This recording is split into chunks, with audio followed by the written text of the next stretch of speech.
Assalamualaikum warahmatullahi wabarakatuh. Perkenalkan, nama saya Daniel Manalu sebagai moderator dari kelompok 6. Perkenalkan, nama saya Muhammad Bintang Tua Dinasti. Perkenalkan, nama saya Muhammad Rianal Munawar. Baiklah, di sini kami akan mempresentasikan hasil diskusi yang telah kami lakukan mengenai asersi dalam laporan keuangan, risiko audit, materialitas, dan menentukan dan menggunakan materialitas. Materi yang pertama akan saya sajikan, yaitu pengenalan tentang asersi dalam laporan keuangan. Asersi dalam laporan keuangan merupakan pernyataan terkait kebenaran dan kelengkapan informasi yang disajikan. Asersi ini mencakup keandalan transaksi, eksistensi aset, kewajaran nilai, dan lainnya. Selanjutnya, jenis-jenis resiko audit. Jenis-jenis resiko audit yang pertama, resiko pencucian uang. Resiko ini terkait transaksi keuangan yang melibatkan pencucian uang. Yang kedua, risiko operasional. Risiko ini risiko yang timbul dari kegagalan sistem, proses, atau kebijakan.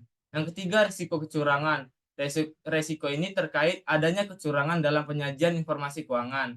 Yang keempat, risiko regulasi. Risiko regulasi ini timbul akibat perubahan peraturan dan kebijakan pemerintahan.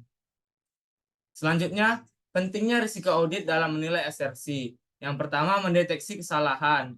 Audit membantu mendeteksi kesalahan atau penipuan dalam laporan keuangan.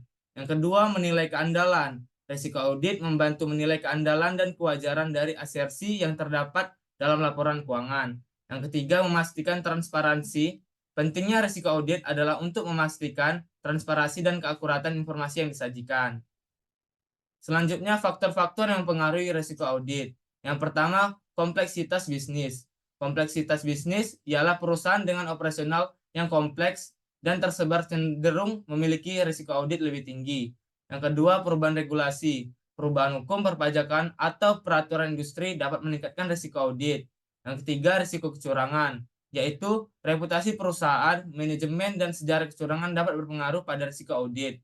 Selanjutnya akan disajikan oleh teman saya. Baik, selanjutnya akan menyampaikan materi yaitu konsep materialitas dalam laporan keuangan. Materialitas adalah konsep penting dalam laporan keuangan yang mengacu pada kebermaknaan suatu informasi dalam pengambilan keputusan. Dalam konteks audit, materialitas mempengaruhi penilaian atas kebenaran dan kecukupan laporan keuangan.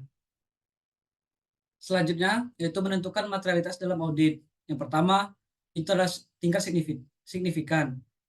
Menentukan besaran jumlah transaksi atau informasi yang dapat mempengaruhi keputusan pengguna laporan keuangan. Yang kedua, pengaruh terhadap pengguna laporan keuangan, yaitu mempertimbangkan dampak dari ketidakkonsistenan atau penyimpangan terhadap opini pengguna. Yang ketiga, resiko dan kompleksitas. Memperhitungkan resiko dan kerumitan yang mungkin timbul dalam transaksi atau situasi tertentu. Selanjutnya yaitu menggunakan materialitas dalam audit. Saat menggunakan materialitas dalam audit, auditor perlu memastikan materialitas tersebut sesuai dengan kebutuhan laporan keuangan. Hal ini melibatkan pertimbangan terhadap ukuran materialitas dan dampaknya terhadap pengguna laporan keuangan.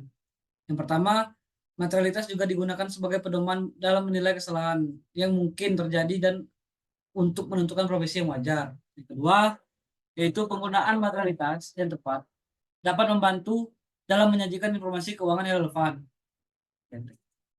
Nah, selanjutnya akan disampaikan oleh Saudara Rian. Oke, materi selanjutnya itu adalah contoh penggunaan materialitas dalam audit. Yang pertama, penentuan materialitas. Penentuan materialitas dilakukan dengan memperhitungkan dampaknya terhadap pengguna informasi. Yang kedua, hasil audit berbasis materialitas, yaitu hasil audit yang diperoleh berdasarkan penentuan materialitas akan mempengaruhi kesimpulan akhir. Yang ketiga, yaitu evaluasi materialitas.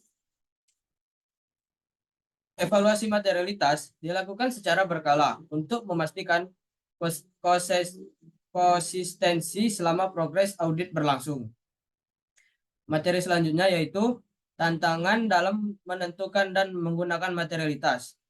Tantangan penentuan materialitas menentukan tingkat materialitas yang sesuai dengan instruksi regulasi. melakukan estimasi yang tepat untuk mengidentifikasi materialitas. Selanjutnya, menghadapi kompleksitas struktur keuangan dan jenis transaksi. Selanjutnya, itu adalah tantangan penggunaan materialitas. Yang pertama, mencapai keseimbangan antara keselamatan dan relevansi informasi.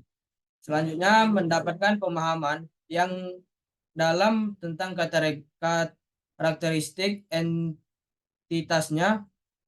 Selanjutnya, menghadapi keberagaman skala bisnis dan kondisi ekonomi. Materi selanjutnya yaitu kesimpulan dan poin-poin yang penting. Asersi.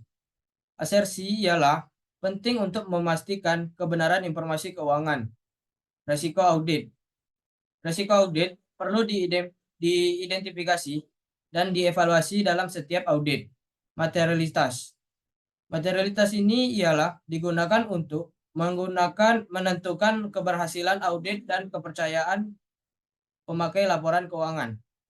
Setelah mempelajari asersi dalam laporan keuangan, risiko audit dan materialitas penting untuk memahami pentingnya ketiganya dalam konteks audit.